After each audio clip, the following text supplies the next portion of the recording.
ఏమనంటే ఒక మాట అంటున్నారు, పైసలు లేవు. మరి నీకు మూసీ అభివృద్ధికి 1,50,000 కోట్లు ఎక్కడికెళ్ళి వస్తున్నాయి?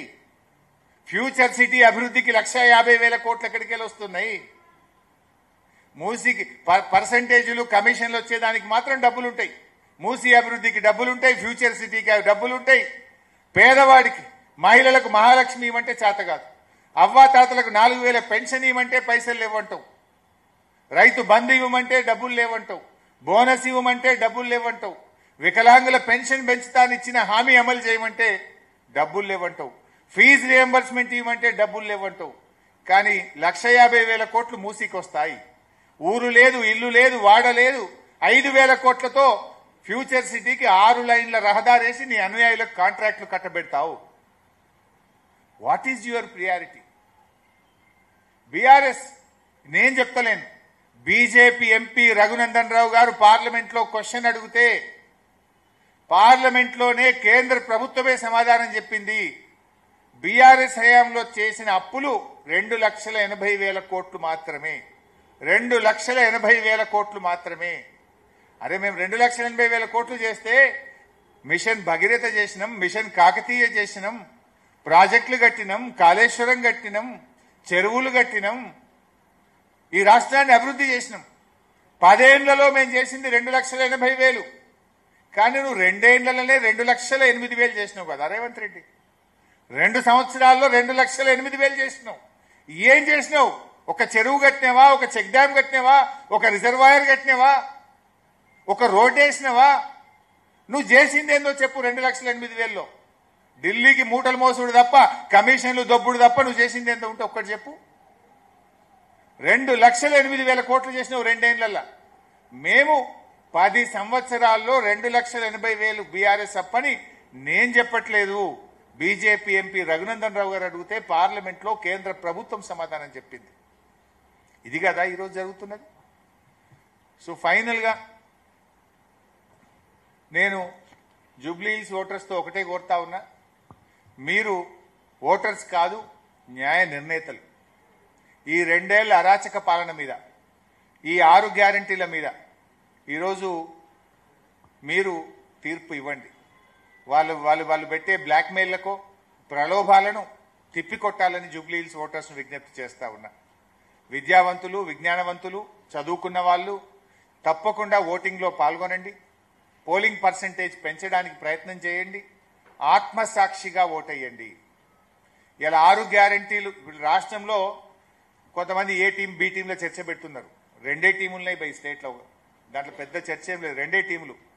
ఒకటేమో 6 గ్యారంటీలు ఎగ్గొడుతున్న టీం, ఒకటేమో గల్లా పట్టుకొని 6 గ్యారంటీలు అమలు చేయమని అడుగుతున్న టీం.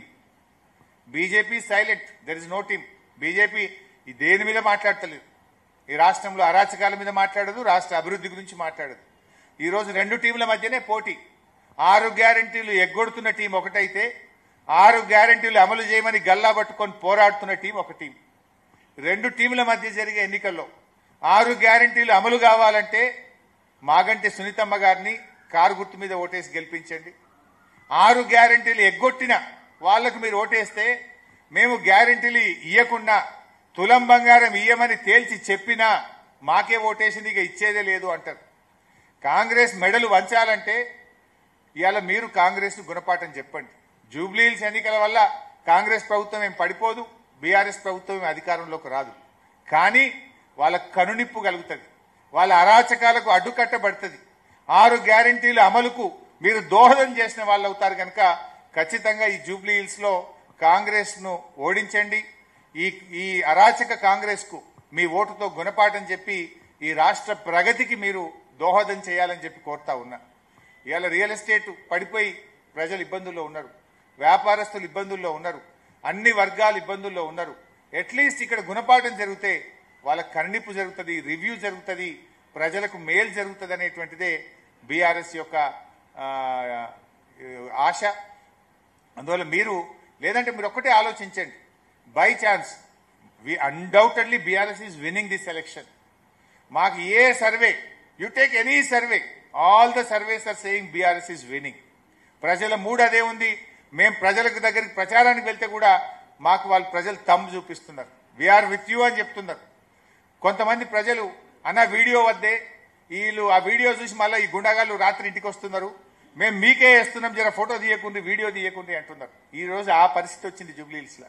ఒకవైపు పోలీసులు, సివిల్ డ్రెస్ లో ఉన్న పోలీసులు, ఒకవైపు గుండాలు ఈ రకంగా భయభ్రాంతులకు గురి చేస్తున్నారు. ప్రజలు they are clear, there is silent wave, ఒక పెద్ద వేవ్ రాబోతుంది. ప్రజలు మా సర్వేల్లో ఇవాళ బీఆర్ఎస్ 6%, 8% లీడ్ చూపిస్తున్నారు, కానీ అంతకంటే ఎక్కువ ఉన్నది. కొంత భయపడి వీళ్ళు సివిల్ డ్రెస్ లో ఉన్న పోలీసుల, కాంగ్రెస్ పంపిన గుండాల అర్థం కాక కొంతమంది they are maintaining silence. But ఒక నిశ్శబ్ద విప్లవం ఉంది. బీఆర్ఎస్ ఎవరి అంచనాలకు అందనంత పెద్ద మెజార్టీతో బీఆర్ఎస్ గెలుస్తుంది అనేటువంటి సంపూర్ణమైన విశ్వాసం ఉంది. మరి జూబ్లీహిల్స్ ప్రజలకు కూడా బీఆర్ఎస్ పార్టీ తరఫున ఈ రోజు మీరందరూ కూడా వికాసాన్ని గెలిపించండి, ఈ యొక్క అరాచకత్వాన్ని, ఈ యొక్క విధ్వంసాన్ని ఓడించండి. హైడ్రా ఆగాలన్నా, 6 గ్యారెంటీలు అమలు కావాలన్నా, ఈ అరాచకాలు ఆగాలన్నా మీరందరూ కూడా బీఆర్ఎస్ ను గెలిపించాలని మీ అందరినీ ఈ ప్రెస్ క్లబ్ ద్వారా, ఈ మీట్ ద ప్రెస్ కార్యక్రమం ద్వారా బీఆర్ఎస్ పార్టీ తరఫున మీ అందరికీ విజ్ఞప్తి చేస్తూ ధన్యవాదాలు.